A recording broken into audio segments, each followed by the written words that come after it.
પંચાયત પસંદગી મંડળ દ્વારા આ 9 એપ્રિલના રોજ લેવાનાર જુનિયર ક્લાર્કની પરીક્ષાના ઉમેદવારના માર્ગદર્શન માટે હું આ વિડીયો બનાવી રહ્યો છું।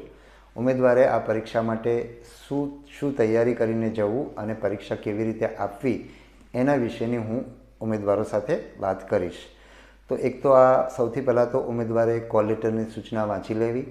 કોલ લેટરની સૂચના અનુસંધાને જે વસ્તુઓ એમને એમની સાથે લઈ જવાની થતી હોય એ વસ્તુઓ સાથે લઈ લેવી।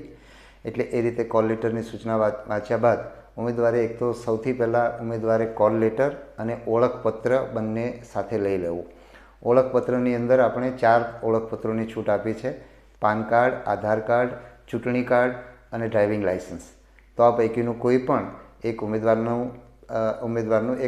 ઉમેદવારનું જેમાં નામ હોય એવું આ 4 પૈકીનું કોઈ એક ઓળખ કાર્ડ ઉમેદવારે ત્યાં લઈને જવાનું થશે। એ જ રીતે કોલ લેટર પણ લઈને જવાનું થશે અને રસ્તામાં એ ખોવાઈ ના જાય એ રીતે ઉમેદવારે એ લઈને નીકળવાનું થશે। મેં કેટલાક મુદ્દાઓ નોંધી રાખ્યા છે એટલે હું વચ્ચે વચ્ચે એમાં જોઈ પણ લઈશ। બીજી મહત્ત્વની બાબત, ઉમેદવારે સમયસર પરીક્ષા કેન્દ્ર પર પહોંચવું। સમય કરતાં સારું એવું વહેલું પહોંચવું, કારણ કે તમે જેટલી ગણતરી કરી હોય એના કરતાં ઘણીવાર ટ્રાફિકમાં સમય લાગતો હોય છે। આપણે ઉમેદવારોએ પરીક્ષા શરૂ થવાના 1.5 કલાક પહેલાં પરીક્ષા કેન્દ્ર પર પહોંચવાનું છે ઉમેદવારોએ, અને મોડામાં મોડા પરીક્ષા શરૂ થવાના 45 મિનિટ પહેલાં સુધી ઉમેદવારોને પરીક્ષા કેન્દ્રમાં પ્રવેશ મળવાનો છે। એટલે કે ઉમેદવારોએ 11:45 સુધી પરીક્ષા કેન્દ્ર પર પહોંચવાનું છે, કારણ કે 12:30 આપણી પરીક્ષા શરૂ થાય છે। તો હું ઉમેદવારને એ કહીશ કે એ લોકો 1.5 કલાક પહેલાં પહોંચવાનો પ્રયત્ન કરે, જેથી કોઈ કારણસર વિલંબ થાય તો એમને પરીક્ષા ચૂકી ના જાય। અને ઇવન હું એમ પણ કહીશ કે પરીક્ષા કેન્દ્રમાં ભલે એ 11:45 પહેલાં પહોંચી જાય, પણ છેલ્લી ઘડી પહોંચશે તો એને એક ટેન્શન થશે, દોડાદોડ થશે, એની માનસિક અસર, એના મન ઉપર એની અસર થશે અને એને પરીક્ષા ઉપર પણ અસર થશે। એટલે જસ્ટ 11:45 પહોંચવાની જગ્યાએ ખરેખર 1.5 કલાક પહેલાં ત્યાં પહોંચી જવાનું। તમારું ફિઝિકલ ફ્રિસ્કિંગ થઈ જાય અને તમે તમારા વર્ગખંડ જોઈ લો, ક્યાં બેસવાનું છે એ જોઈ લો, અને સમયસર વર્ગખંડમાં બેસશો તો તમે એકવાર શાંત થઈ જશો અને પરીક્ષા સારી રીતે આપી શકશો। એટલે એ પણ એક મારે તમારું ધ્યાન દોરવાનું હતું। એ સિવાય ઉમેદવારને ચિંતા એ હોય છે કાંડા ઘડિયાળ। તો ઉમેદવાર કાંટાવાળી કાંડા ઘડિયાળ લઈ જઈ શકશે।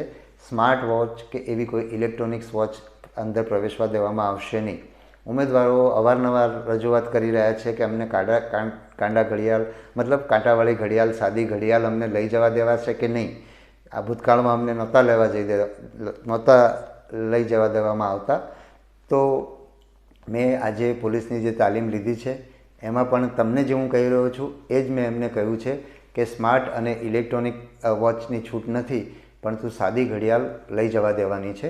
એટલે એ બાબતે નિશ્ચિંત થઈ જાઓ। તમારા કોલ લેટરમાં પણ અમે એ પ્રકારે સૂચના લખેલી છે।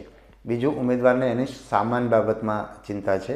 અમે તમને સામાન નહીં લઈ આવવા માટે કીધું છે, પણ સ્વાભાવિક રીતે તમે આટલા દૂરથી આવતા હોય એટલે તમારી પાસે સામાન હોય અને મોબાઈલ હોય, એટલે તમને એની ચિંતા હોય એ સમજી શકાય છે। એટલે એના માટે અમે પણ પરીક્ષા કેન્દ્રના મકાનની અંદર અમે સામાન પ્રવેશવા દેવાના નથી, કારણ કે એનો કોઈ દુરુપયોગ કરે તો આપણને એની ગંભીર અસરો થઈ શકે।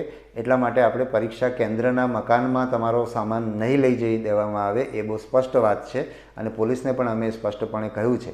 પણ જ્યાં પરીક્ષા કેન્દ્રનું જે કેમ્પસ છે એના પ્રવેશ દ્વાર પાસે તમારો સામાન રાખવામાં આવશે, જ્યાંથી તમને પોલીસ પ્રવેશ આપશે, અને જ્યાં પોલીસ ઊભી હશે એની બાજુમાં કેન્દ્રના અંદરના ભાગમાં, બિલ્ડિંગની અંદર નહીં પણ કેમ્પસના અંદરના ભાગમાં સામાન રાખવામાં આવશે, જેથી એનો દુરુપયોગ પણ ના થાય અને તમારો સામાન સચવાઈ રહે।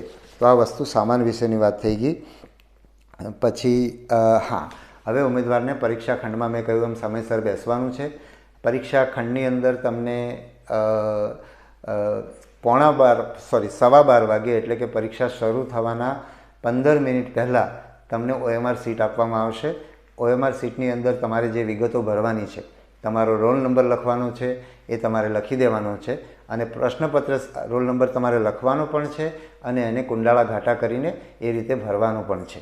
તો એ કામ તમારે કરી લેવાનું છે, અને પ્રશ્નપત્ર તમારા હાથમાં આવે એ પછી પ્રશ્નપત્ર સિરીઝ લખવાની પણ છે અને એને તમારે ભરી દેવાની છે। કેટલાક ઉમેદવારો એવું સૂચન કરતા હતા કે અમને જે વર્ગખંડ નિરીક્ષકની સહી ને એ બધું કામ છે એ વહેલા કરાવી દેવું જોઈએ, જેથી અમારો 1 કલાકની અંદર સમય ના બગડે. પણ એ અમે એટલા માટે વહેલા નથી કરાવતા કારણ કે પ્રશ્નપત્ર તમારું આવી જાય, તમે તમારી પ્રશ્નપત્ર સિરીઝ બરાબર લખી છે કે નહીં એ પણ વર્ગખંડ નિરીક્ષકે ચેક કરવાનું હોય છે. એટલે આ બધી કાર્યવાહી તમારી પરીક્ષાના સમય દરમિયાન થશે, પણ એનાથી બધાને સરખો સમય જશે. એટલે 1 કલાકનો સમય છે તેની અંદર ધારો કે 1 મિનિટ જતી હોય એની અંદર, તો એ બધાને જશે. એટલે તમને સરખી રીતે તમે સ્પર્ધા કરી શકશો. એટલે એની ચિંતા કર્યા વિના એ કાર્યવાહી એ દરમિયાન થાય એ જરૂરી છે. બીજું, તમારે પરીક્ષાના જે OMR પત્ર છે એની અંદર તમારે ડાબા હાથના અંગૂઠાનું નિશાન કરવાનું છે અને પરીક્ષાનું નામ અને તારીખ લખવાની છે અને તમારી સહી કરવાની છે. આ ત્રણેય વસ્તુ તમારી પરીક્ષાનું OMR ચકાસાય એ માટે આ ત્રણેય વસ્તુ જરૂરી છે. એટલે તમારે એ વસ્તુ કરી લેવાની છે. તમે અંગૂઠાની નિશાન કરો એના વખતે તમે જે પેલા પેડ ઉપર તમે તમારો અંગૂઠો લગાડો અને પછી તમે અંગૂઠો કરી દીધા પછી તમારો અંગૂઠો લૂછી લેવાનો છે, જેથી એની શાહી તમારા OMR પત્ર પર ના પડે. આ પણ અમે OMR ઉપર લખેલું છે. તમને 15 મિનિટ પહેલાં OMR મળી જવાની છે. એટલે OMRના આગળના ભાગમાં અને પાછળના ભાગમાં જે સૂચનાઓ આપી છે એ સૂચનાઓ પણ તમારે વાંચી લેવાની છે. એની અંદર OMR ભરવાની સાચી રીત, ખોટી રીત એ પણ અમે તમને જણાવ્યું છે. તમારે જો જવાબ ન લખવો હોય, તમે એ પ્રશ્નનો જવાબ ન આપવા માગતા હો તો તમે એ વિકલ્પ પસંદ કરશો તો તમને માઇનસ પદ્ધતિ લાગુ નહીં પડે. આ બધી સૂચનાઓ અમે OMRના પાછળના ભાગમાં આપી છે. OMRનો તમારો રોલ નંબર કઈ રીતે લખવો અને કુંડાળું કઈ રીતે ઘાટું કરવું અને એ જ રીતે પ્રશ્નપત્ર સિરીઝ કઈ રીતે લખવી એની વિગતો પણ અમે OMR શીટની પાછળ આપી છે. એટલે શાંતિથી તમે જોઈ લેજો. તમારો રોલ નંબર, પ્રશ્ન પુસ્તિકા ક્રમાંક અને તમારી OMRનો ક્રમાંક, ત્રણેય ક્રમાંક એક સરખા છે. એટલે તમને જે પ્રશ્નપત્ર મળે છે અને OMR મળે છે એ તમારા રોલ નંબર મુજબની મળે છે. એ તમારે ચેક કરી લેવાનું છે. તમારી OMR તમને મળે છે અને પ્રશ્નપત્ર મળે છે, એમાં કંઈ ફાટેલું હોય, ખામી હોય તો એ પણ તમારે તરત જ તમારા વર્ગખંડ નિરીક્ષકનું ધ્યાન દોરીને એને બદલાવી દેવાનું છે. તો આ વસ્તુ પણ તમારે કરવાની છે. તમારી OMR દાખલા તરીકે કોઈ પણ રીતે આ કારણસર જો બદલવાની થાય તો તમને જે નવી OMR આપવામાં આવે છે પણ એની અંદર તમારો રોલ નંબર તમારો સાચો જ ભરવાનો છે. એ OMRનો નંબર તમારા રોલ નંબર તરીકે ભરવાનો નથી, કારણ કે તમારો રોલ નંબર તો આખી પરીક્ષા દરમિયાન એક જ રહેવાનો છે. પછી લગભગ હું બધી વાતો એની અંદર કવર થઈ ગઈ છે. તમને આની અંદર રફકામ કરવાનું માટેનું અલગ પાનું હશે, અથવા તમારા જ્યાં પ્રશ્ન લખેલા છે ત્યાં તમે રફકામ કરી શકશો. એટલે રફકામ માટેનું અલગ પાનું કાગળ તમને અલગથી મળવાનો નથી અને તમારે સાથે લઈ પણ જવાનો નથી. એટલે એ બાબત પણ તમે ધ્યાનમાં રાખજો. પરીક્ષાના સમય દરમિયાન એટલે કે એ તમારો 1 કલાક તમે જ્યારે પરીક્ષા ખંડમાં બેસી જશો પછી તમને પરીક્ષા પૂરી નહીં થાય ત્યાં સુધી તમને બહાર નીકળવા નહીં મળે. એટલા માટે તમે જ્યારે પરીક્ષામાં બેસશો એ પહેલાં તમે પાણી પી લેજો. તમારે પેશાબ જવું હોય તો એ પણ જઈને તમે બરાબર તૈયાર થઈને બેસજો, કારણ કે પછી તમે 1.5 કલાક સુધી પરીક્ષા કેન્દ્રમાં પરીક્ષાના વર્ગખંડમાંથી બહાર નહીં નીકળી શકો. અડધો કલાક તમે વહેલા બેસો છો અને તમે 1 કલાકની તમારી પરીક્ષા છે. એટલે એનું પણ તમે ધ્યાન આપજો. તમને પાણીની બોટલ પરીક્ષા કેન્દ્રમાં નથી લઈ જવા દેવાના, કારણ કે એનો કેટલાક તત્વો એનો દુરુપયોગ કરી શકે, પણ તમને પરીક્ષા ખંડની અંદર પાણી આપવામાં આવશે. બીજું, તમારી OMR જે છે એ પરીક્ષા ખંડમાં ખોલવામાં આવશે ત્યારે તમને બતાવવામાં આવશે કે જુઓ આ સીલબંધ પેકેટ છે, તમે જોઈ લીધું. અને પછી એને ખોલવામાં આવશે અને એમાં 2 ઉમેદવારની સહી લેવામાં આવશે કે આ પરીક્ષાનું પેકેટ અહીંયા સીલબંધ અમારી હાજરીમાં ખોલવામાં આવ્યું છે. એ જ રીતે પરીક્ષા તમારી પૂરી થઈ જાય ત્યારે જે OMR છે એ પેક કરવાની થશે. જે તમે જે OMRમાં તમે જવાબો લખ્યા છે OMR પેક કરવાની છે. એ OMR પણ તમારી હાજરીમાં પેક કરવાની છે અને તમારી હાજરીમાં પેક થઈ છે એ દર્શાવતા 2 ઉમેદવારની એમાં સહી લેવાની છે. એટલે તમારી પરીક્ષા પૂરી થઈ જાય ત્યારે તમારે નીકળી જવાનું નથી. વર્ગખંડ નિરીક્ષક તમને સૂચના ન આપે ત્યાં સુધી તમારે વર્ગખંડ નિરીક્ષક તમારા વર્ગની અંદર બેસી રહેવાનું છે અને એ આખું પેકિંગની કાર્યવાહી એટલે કે એક તો તમારી પાસેથી OMR સીટ લઈ અને એ બધી પેક કરશે, તમને તમારી સામે જ જોઈ અને એ આનું સીલ કરશે. ત્યાં સુધી તમારે બેસીને એ કાર્યવાહી જોવાની છે અને તમારી હાજરીની અંદર આ વસ્તુ સીલ થઈ છે એટલે એ મુજબની તમારે 2 ઉમેદવારોએ સહી કરવાની છે. એટલે આ પણ એક બાબત આપણે એટલા માટે કરીએ છીએ કે કોઈ નવી OMR, ખોટી OMR ભૂતકાળમાં આપણે એવી ઘટનાઓ અથવા બનેલી છે અથવા તો એવા આક્ષેપો થયેલા છે કે અમુક ઉમેદવારની OMR પાછળથી કોઈએ ભરીને વધારે માર્ક્સ આપી શકાય એવો પ્રયત્ન કરેલાની આક્ષેપો ભૂતકાળમાં થયેલા છે. અને આવું ન થાય એટલા માટે વર્ગખંડની અંદર જ તમારી OMR પેક કરી દેવામાં આવશે. તો આ પણ એક મહત્ત્વની બાબત છે. બીજું, તમે ચોરી કરવાનો પ્રયત્ન નહીં કરતા. દરેક કેન્દ્રની અંદર CCTV કેમેરા લગાડેલા છે, દરેક વર્ગખંડની અંદર CCTV કેમેરા છે. તમે કોઈની સાથે વાત પણ કરશો તો તમે ગેરલાયક ઠરશો. એટલે આ પરીક્ષાની અંદર તમારે એકલાએ શાંતિથી બેસીને પરીક્ષા આપવાની છે અને તમે તમારા જે વર્ગખંડનો જે CCTV ફૂટેજ છે 1 કલાકનો, એ તમારી પરીક્ષા પૂરી થયા પછી અમે એનું આખી એક કમિટી બનાવીને એ અમારા લોકો એને જોવાના છે અને કોઈ જગ્યાએ તમે બીજા ઉમેદવારના પેપરમાં જોતા અથવા એને પૂછતા અથવા એની સાથે બીજી પણ કંઈ વાત કરતા જણાશો તો તમે ગેરલાયક ઠરશો. તમારે કંઈ પણ જાણવું હોય, કંઈ મુશ્કેલી હોય તો તમારે તમારા વર્ગખંડ નિરીક્ષકને કહેવાનું છે. દરેક પરીક્ષા કેન્દ્ર ઉપર અમે એક બહુ સિનિયર એવા રેવન્યુ અથવા તો પંચાયત વિભાગના અધિકારીને બોર્ડ પ્રતિનિધિ તરીકે મૂક્યા છે.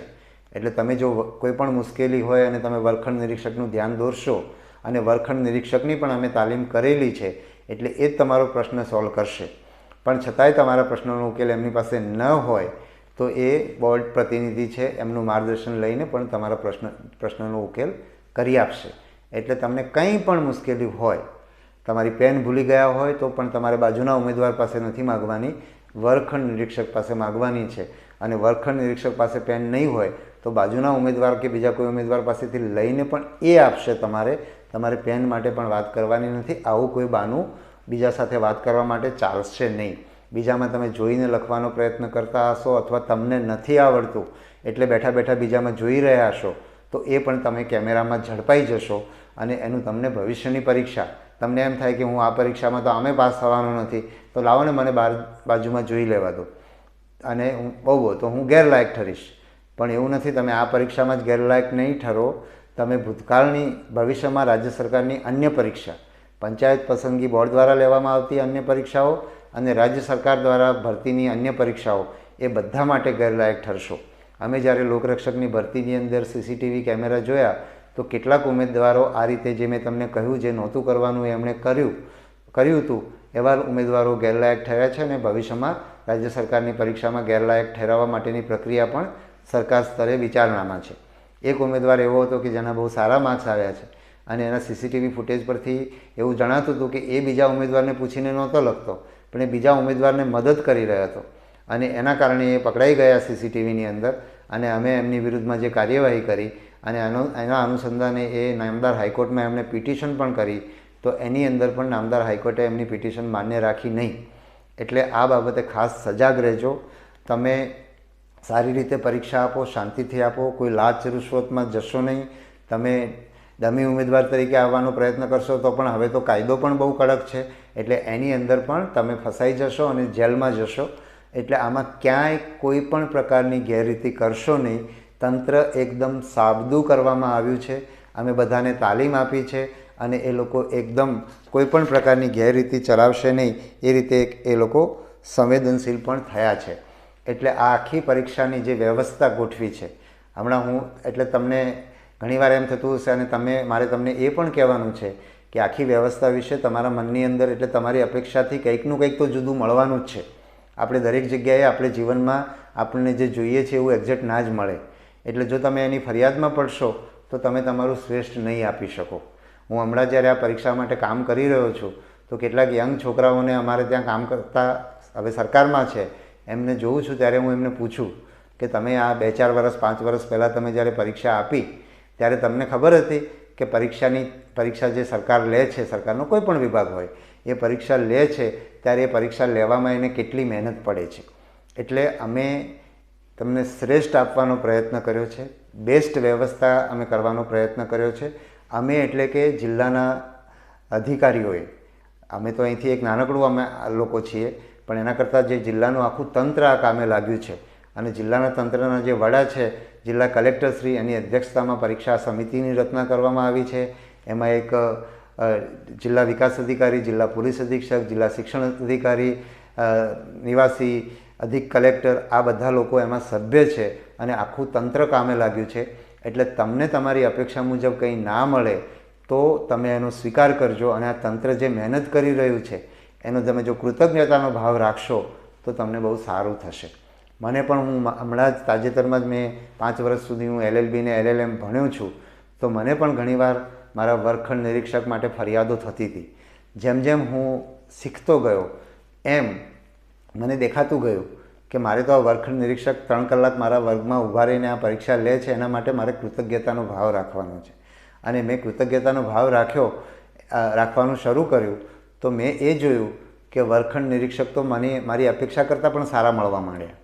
પણ પછી મને ખરેખર તો એ સમજાયું કે વર્ગખંડ નિરીક્ષક તો આ રીતે જ કામ કરતા હતા, પણ મારી ફરિયાદો જ જે મને દેખાયા કરતું હતું, દરેકમાં મને ભૂલ દેખાતી હતી, એની જગ્યાએ મને એમની સારી વસ્તુઓ દેખાવા માંડી છે. અને મને સારી વસ્તુઓ દેખાય છે એના કારણે પરીક્ષા ખંડની અંદર મને મન શાંત રહે છે અને મારું પૂરેપૂરું ધ્યાન પરીક્ષાની અંદર જાય છે રહે છે અને હું પરીક્ષામાં સારામાં સારું મારે જે આપવાનું છે એ આપી શકું છું. એટલે અમે અમારો આપવાનો શ્રેષ્ઠ પ્રયત્ન કર્યો છે. તમે તમારું આપવાનો શ્રેષ્ઠ પ્રયત્ન કરશો તો ચોક્કસ તમે સફળ થશો. અગાઉ મેં કહ્યું છે છતાં એક બીજી વાત પણ, મારું જેમ જેમ હું આગળ વધું છું કે હવે હું વિડીયો પૂરો કરું ત્યાં મને કંઈકનું કંઈક નવું સૂઝે છે. તો પ્રશ્નપત્ર પણ તમારું તમે જ્યારે હાથમાં લેશો તો દરેક પ્રશ્ન તમને આવડે એવું જરૂરી નથી, પણ અને પ્રશ્નપત્ર તમારું તમને લાંબુ પણ લાગે, અઘરું પણ લાગે, શરૂઆતમાં પ્રશ્નો ના આવડતા હોય એવું પણ બને, ઘણા બધા પ્રશ્નો આવડતા ના હોય એવું પણ બને.